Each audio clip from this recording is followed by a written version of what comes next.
Right now, operating yung padala service. But we're working closely with the government to be able to, lift this, put regulations in place.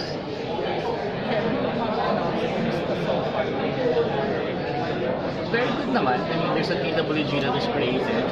So for the technical working group, kasama si DOTR, a lot of stakeholders are also present there. The Angkas bill passed in Congress. It was 181 yes, 0 no, 0 abstain. This was I think about a month ago. And the committee on public services is favorable naman to Angkas in the Senate. So it's the committee of Senate Administration. So we're confident that the regulators are seeing the need for this type of service. Sana bukas. Let's see when Senate resumes. We have 9 session days left, so if they can try to push for a vote in the plenary, that would be great. If not, we're going to have to work with the TWG to give us some sort of a pilot or provisional authority, which we're doing right now, in Lunga of the law. So hopefully that can get off the ground. But if it doesn't happen, we'll go back to Congress, next Congress, on June, and start over again. We won't stop.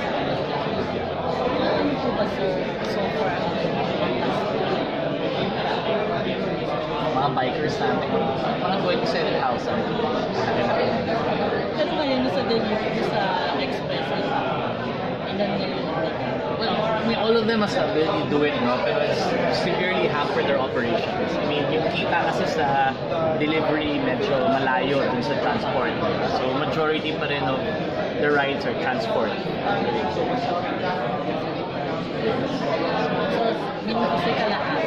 More than. More than. So yung kita ng isang driver, more than half pasada.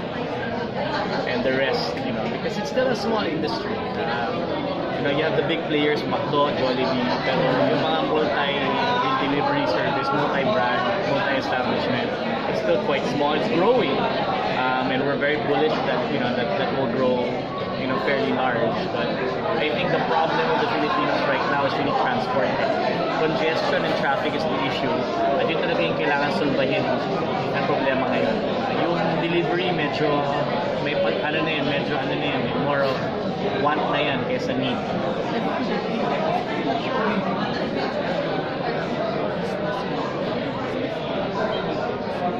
It's very small portion. I don't have the number off the top of my head, but majority of our business is transport.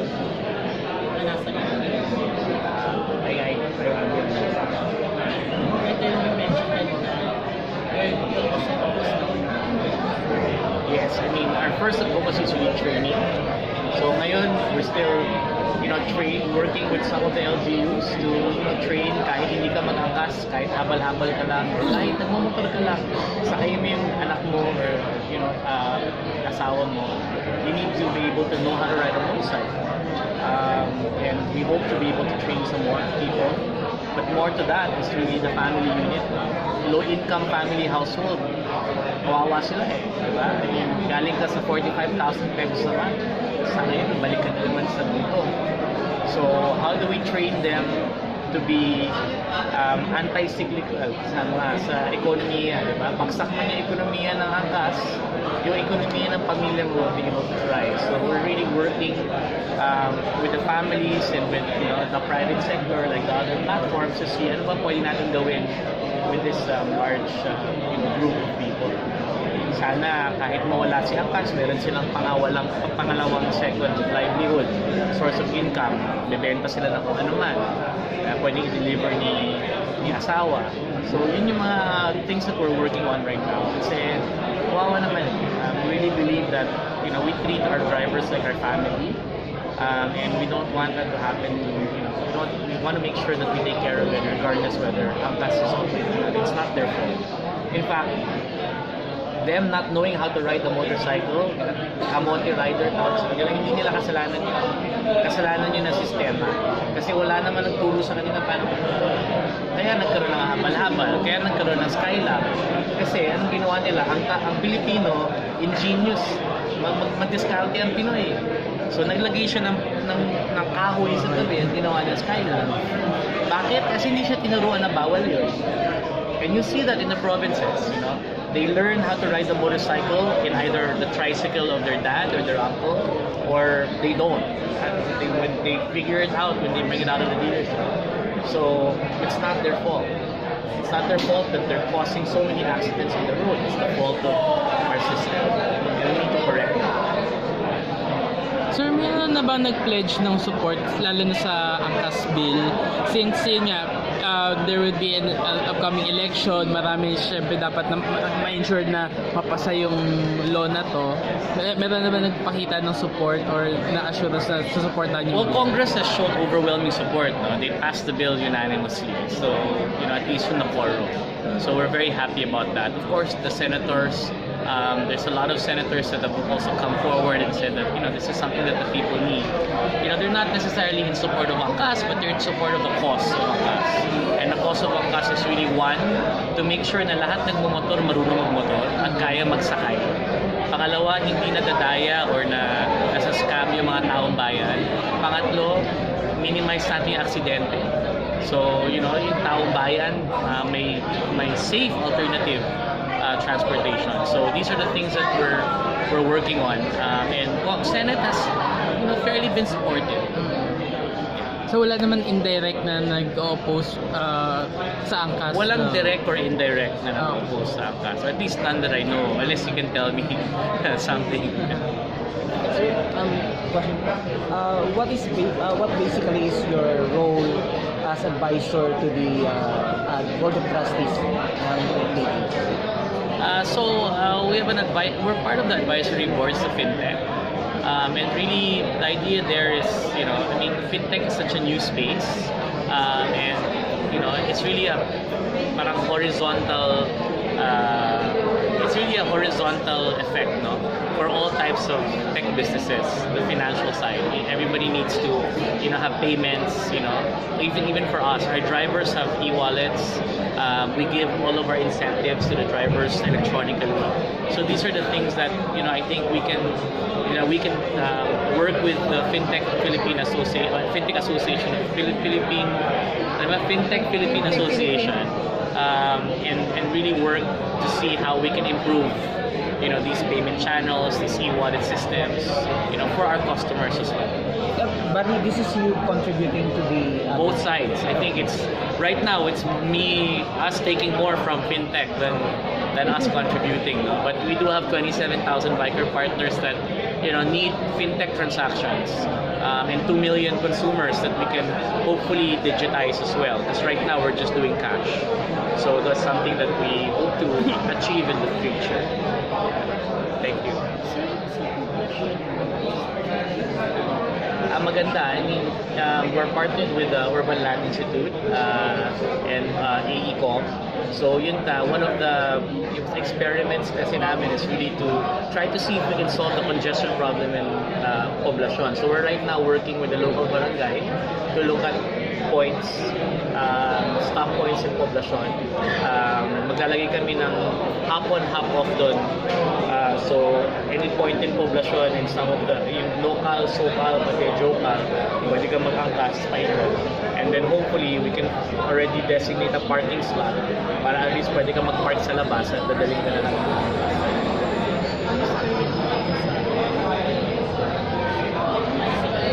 They're very supportive. I mean, if you're part of the Poblacion community, ang kaaway mo lang traffic at parking. So anyone who wants to find parking and traffic is something that is gonna be your friend. So hindi pa. Ongoing in talks. But you know, syempre kailangan natin piliin yung lokasyon. We need to have buy-in from the local government, and ngayon kasi election, so you know, there's a lot of things going on. So naman. Hopefully in the next couple of months we should have a pilot up and running. Given na matulations,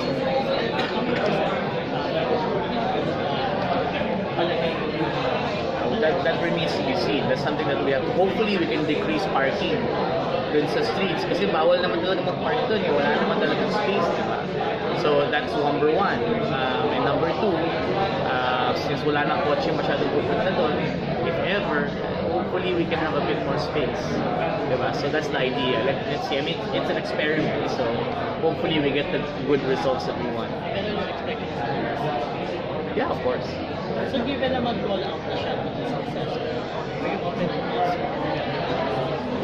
I think there's a lot. I mean, alam mo yung Angkas, hindi lang pa uwi. There's a lot of people na office workers sa BGC, pinapark yung kotse sa office, tapos kailangan punta Makati, diba? Kaysa magdasal ka, or mag-teleport ka sa Makati, a lot of us use an Angkas.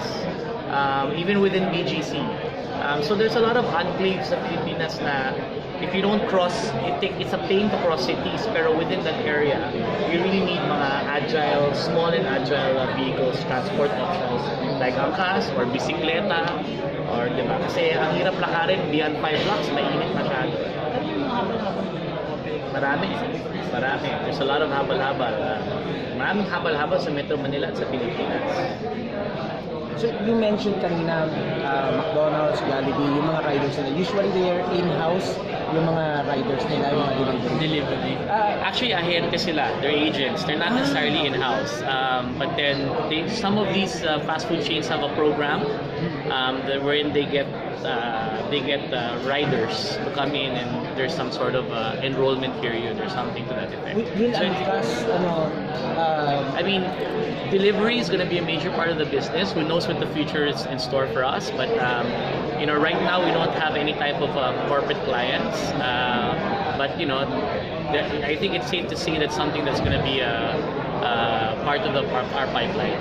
kasi you have the manpower, you have the... Yes. Yeah. Kaysa mag-compete tayo sa mag-hire ng driver, di ba? So you're considering it? Of course, definitely. Yeah. So you mentioned na also yung education, important din sa Angkas. So are you also investing on, let's say, a facility talaga na dun mag-train ng drivers, dun mag-train Actually, we have other... three. We have 3 facilities all over Metro Manila, but we also have roving facilities. Pupunta kami sa barangay, yung basketball court, kino-convert namin ng obstacle course. Okay. So we do that a lot. And really, what makes Angkas is the training. That's our biggest differentiator. And we've seen really the difference to the consumer, no? Dati talaga pag habal-habal, duguan buwis buhay talaga di ba? Parang makikipag-argue ka sa presyo, tapos ang bastos pa, nakachinelas, di ba? Tapos nagumarang ka na. Talagang buwis buhay yung gagawin mo every single day yun. And the customers, our community really appreciates na respectful yung mga bus drivers. I mean, meron din mga magugulo dyan, di ba? Mga buwisit. And we make sure that tuloy-tuloy yung feedback namin, and disciplinary action to the drivers is no laughing matter for us. So the customers appreciate that, and you'll see it naman in our social media how they respond to the company. It's not a perfect system. There are gonna be issues down the line, but ang pinakamaganda is may nahahabol ka. Diba? Habal-habal, wala kang mahahabol. Ang pinaka-okay, kung meron tayong naririnig na complaints, buti nakaka-complain ka. And this is something that we've been talking with the government in. Si Angkas, nang ganito, nakita ko social media, buti na lang na nakita mo kasi may Angkas na pwede mong habulin. And may pananagutan yung kumpanya dun sa pasahero. Both the driver and the passenger. So that's something that we're very happy about. That's yung for the businesses na part dito sa Fintech. So, ano yung ina-envision yung pang mga partnership? Kasi iba sa kanila, di ba, they have businesses, they have services. So, meron na ba kayo ideas na partnership, or meron na ba kayong usapan with them? I think I want to partner with the industry, di ba? Kasi, yun nga, like I said, yung motor, yung pinaka-unang binibili ng isang mahirap na pamilya. Yun yung unang purchase nila.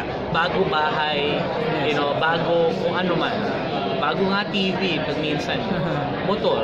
At yung motor, talagang dinidepende nila to na maging source of livelihood nila. Ngayon, angkas lang. Paano kung nawala si angkas? Diba? Katulad na mababa kita dahil delivery lang. So, sana hindi mo na lang binili yung iPhone X mo, di ba? Sana in-invest mo na lang yon para magtayo ka ng pangalawang negosyo, tapos gamitin mo yung angkas mo para mag-deliver, or si Grab, or pwede ka mag-Lazada. So, it's really an industry collaboration. We're not looking at anybody specific, but we saw that family unit. Kausap namin, kasama namin, umiiyak yung nanay, umiiyak yung anak. Dati na kapag bakasyon sila, ngayon hindi nila mabayaran yung tuition fee. And it's about education, financial literacy, financial planning, di ba? 45,000 kinikita mo, ilang buwan tayo nag-ooperate, wala ka na save. Di ba? Bakit? So, you can't blame them. It's because they don't know any better. So, we're really calling on the industry to unify and teach.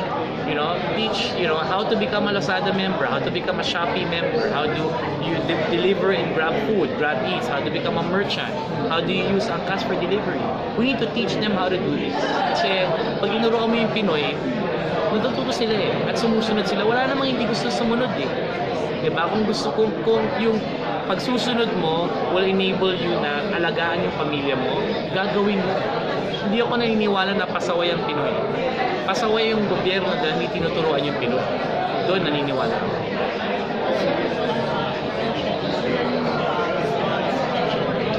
Malaki. I mean, you can't even quantify. I mean, it's different for every driver, but more than 50% at the very least. Malaki. Tama ba? Qualification wala ko na yung corporate clients For deliveries, yes. So, mostly, Really those. May naiwan ka or something.